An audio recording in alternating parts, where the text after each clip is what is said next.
Kanchipuram Vakula silks నాణ్యత మా ప్రాధాన్యత. మదీనాగూడ, మియాపూర్, హైదరాబాద్ లో త్వరలో శుభారంభం.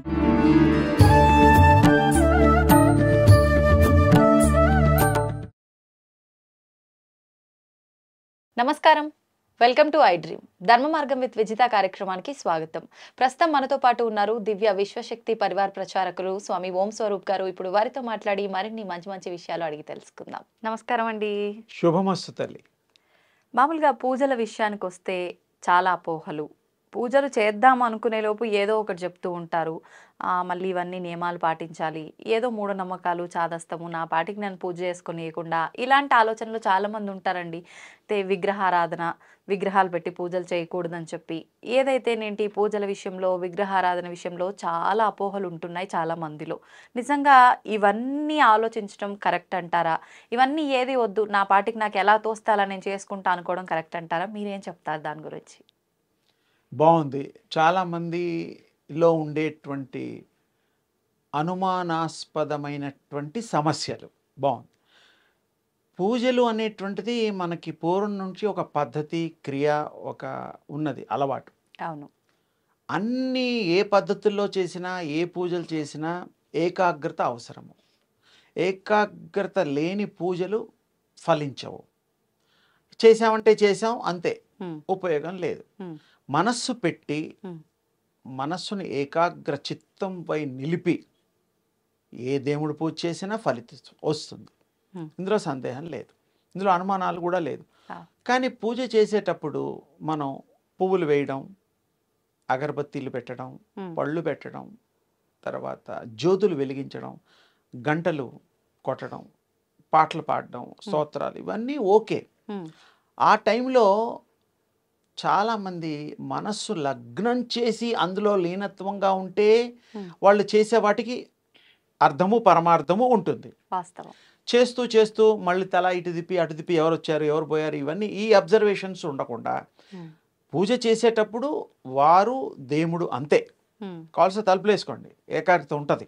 తలుపులు వేసుకొని పూజలు చేయకూడదు అంటారు. అదేం లేదు, దేవుడు ఎక్కడికి పోడు. బంధించాను అనుకోండి, పోని దేవుడిని పారిపోనీయకుండా బంధించాం అనుకోండి, అదేం లేదమ్మా.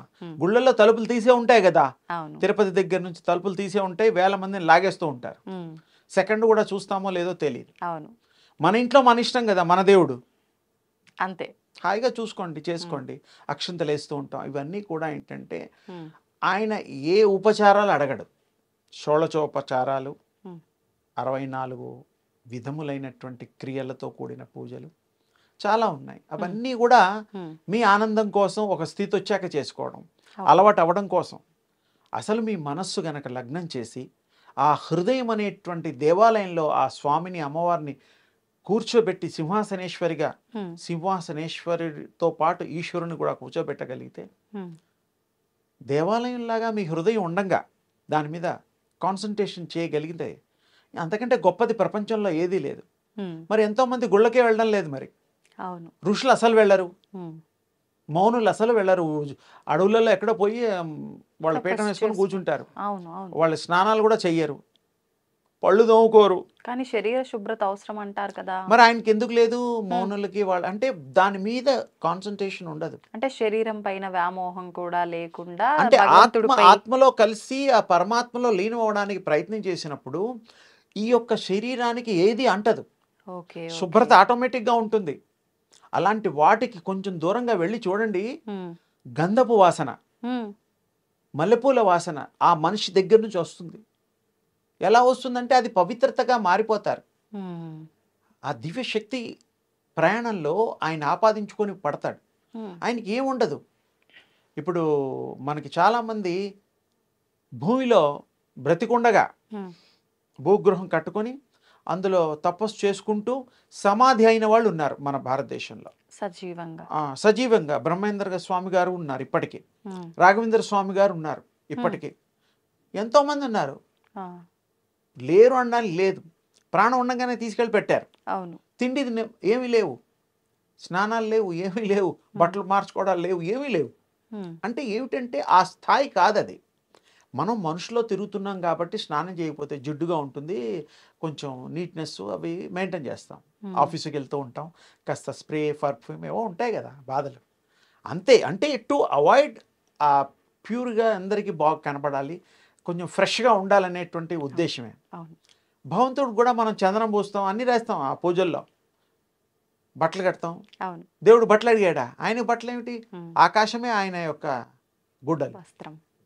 మనకి ఏమిటంటే ఈ సభ్య సమాజంలో ఉన్నందుకు గాను ఏదో బట్టలు, రకరకాల వస్తువులు, మనం 10 మందిలో అలా అలవాటైపోయింది మనకి. మన పూర్వీకులు ఇంకా వెనక్కి వెళ్తే గుడ్డల మీద వాటి మీద అంతగా ఏమీ లేదు, ఆహారం మీద కూడా. అంటే ఆ రోజుల్లో వాళ్ళ యొక్క అలవాట్లు, వారి యొక్క నిర్ణయాలు వేరుండేవి. దైవ ధ్యానం చేసేవాళ్ళు కూడా చక్కగా గోచో పంచో ఏదో కట్టుకోవడం, అలా కూర్చుని అలా నిమగ్నం అయిపోయేవారు.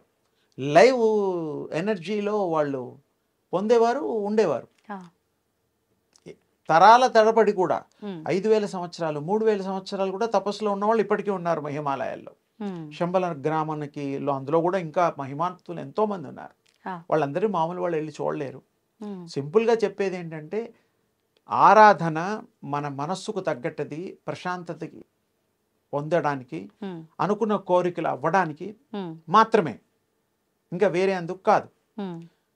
ఇందులో మనస్సు లగ్నం చేసిన తర్వాత ఏ దేవుణ్ణి కోరుకుంటే ఆ రూపాలే వస్తాయి, ఆ గుణాలే వస్తాయి. అది ఇంకో విచిత్రం. సో ఫైనల్గా మీరు పొందడం ఖాయం, ఏకాగ్రత కుదరడం ఖాయం, అనుకున్నవన్నీ అవ్వడం ఖాయం. ఇతరులకు కూడా ఈ భక్తిని వారికి అలవాటు చేయడం ఖాయం. వాళ్ళ ఇంట్లో పిల్లలకు కూడా మనం పెంపకంలో అలవాటు చేస్తే వాళ్ళకి వస్తాయి. తర్వాత ఇంకా ఒక స్టేజ్ పైకి వెళ్ళిన వాళ్ళు మునులు, మౌనులు, ఇలాంటి వాళ్ళు కూడా శక్తి సంపాదించిన వాళ్ళు శక్తి ప్రసరణ కూడా చేయగలుగుతారు. ఓకే, తప్పకుండా. అంటే ఇప్పుడు మీరు చెప్పినట్టుగా చూస్తే అంటే మీరు శక్తిని ఇతరులకు ఇవ్వడం అంటే శక్తి పాత్ అంటారు దాన్ని, ఇతరులకు ఇవ్వచ్చు. ఇప్పుడు మామూలుగా ఏవి తెలీదు, పూజలు మామూలుగా నాకు నచ్చినట్టుగా చేసుకుంటున్నా అనుకుంటే అన్నీ మర్చిపోయి ఇది ఎక్కువగా ఫలితం ఉంటుందా?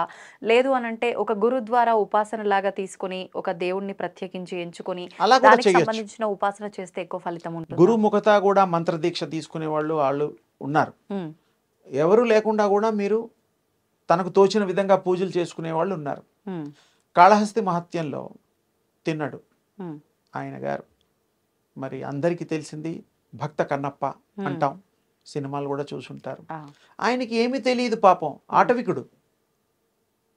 ఆయన ఇంకో ఏం చేశాడు, శివుడికి నైవేద్యాలు 2 కుందేలను కొట్టి ఒక కుందేలు ఆయన తిని ఒక కుందేలు దేవుడు పెట్టాడు, తినమంటే తిన్నట్ట. అంటే ఇక్కడ ఆ involvement, surrender to God. Rules regulations ఏమీ లేవు అక్కడ. అలానే ఉన్న వాళ్ళని పాటించే వాళ్ళని పాటించొద్దు అనడం లేదు నేను. పాటించండి, మీకు తోచిన విధంగా స్వామిని తల్లిని కోల్చుకోండి. అలా కూడా భక్తి తత్పరత పొందొచ్చు, దేవుడికి దగ్గర కావచ్చు. దేవుడికి కళ్ళు ఇచ్చినట్టుగా కూడా మనకి ఆ శివుడు ఏడుస్తూ ఉంటే, రక్తం కారుతూ ఉంటే ఈయన కళ్ళు కన్నప్ప తీసి పెట్టాడు. అది మనం విన్నాం, అది సత్యము, అది సందేహం లేదు. మళ్ళీ ఆయన కళ్ళు ఇచ్చాడు దేవుడు తర్వాత. అంటే ఏమిటి, శరణాగతి అయినప్పుడు, టోటల్ సరెండరెన్స్ అయినప్పుడు ఆ భగవంతుడు ఫుల్ టేక్ కేర్ చేస్తాడు, సందేహమే లేదు. ఏమీ తెలియకుండా భక్తి తిన్నడులాగా, భక్త కన్నప్పలాగా ఇంకా చాలామంది ఉన్నారు లిస్టు.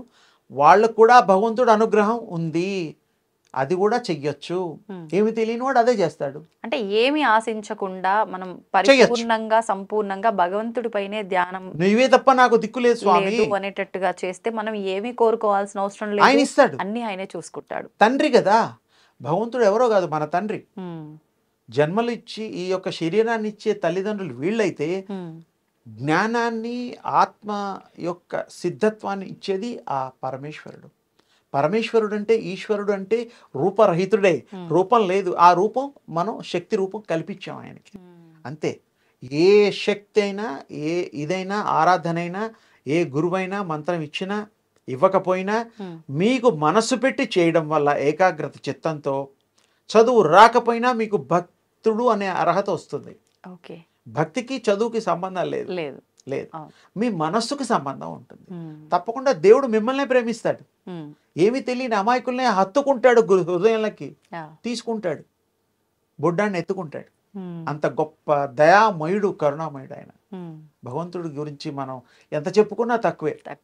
అందుకని ఆయనకి ఏ విధంగా పూజ చేసినా, నిష్ఠతో చేసినా కరెక్ట్గా చేయాలి, మనసు పెట్టి చేయాలి. మీరు ఏ పద్ధతి లేకుండా కూడా చేయొచ్చు. పువ్వులు లేవా, పర్వాలేదు. నీళ్లు లేవా, ఉదకం లేదు, ఏమీ లేదు, మనసు పెట్టు, నీ మనసే పుష్పంగా నాకు ఇవ్వవయ్యా అంటున్నాడు ఆయన. దేవుడు ఏమీ కోరడు, నువ్వే నీ సంతోషం కోసం అవి ఇవి పెట్టేసి. పాపం దేవుడికి ఏ పెట్టినా కూడా ఆయన తీసుకున్నాడో తీసుకోడో కానీ ఆగ్రహిస్తాడు పాపం. ఆయన కూడా స్మెల్ చేస్తాడు. ఆ దేవుడికి చూపిన ప్రసాదాలన్నీ మనమే తింటాం, మానవులు పంచుతాం దేవుడి పేరు చెప్పి. కానీ భగవంతుడు కూడా అందులోంచి ఎసెన్స్ తీసేసుకుంటాడు. ఆఘ్రాణించడము అంటారు దాన్ని. అందుకే దానికి ఆరగింపులు, ఆ గుళ్ళల్లో తలుపులేసి వాళ్ళు కూడా బయటకు వస్తారు. మామూలుగా వస్తే దేవుడు అందులో ఉండే ఎసెన్స్ తీసేసుకుంటాడు. ఆ దేవుడికి పెట్టిన ఆ ప్రసాదం టేస్ట్ ఉంటుంది, అది కొంత ముఖ్యులకే ఇస్తారు, అది కొంత ఈ ప్రసాదాల్లో కలిపి కూడా వితరణ చేస్తూ ఉంటారు. అందుకని భగవంతుడు కూడా స్వీకరిస్తాడు, ఆయన కూడా తింటాడు. No doubt. మన ప్రేమతో పెడితే ఎవరైనా తీసుకుంటారు. మర్యాద చేస్తే తీసుకోరా? భగవంతుడికి మర్యాద కాదు, అంకితం చేస్తున్నాం. అందుకని ఆ స్వామి తీసుకుంటాడు. ఆయన సత్యస్వామి కాబట్టి నిజమైన ప్రకాశ వెలుతురు ఇచ్చేటువంటి ప్రకాశకుడు ఈ భూమికి.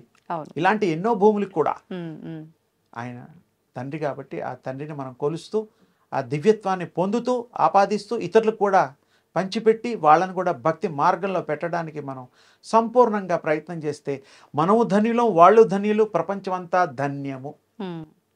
సంతోషం. నిజంగా చాలా మంచి విషయాలు, చక్కటి వివరణ ఇచ్చారు. అద్భుతంగా ఉన్నాయి మీ మాటలు. ధన్యవాదాలు.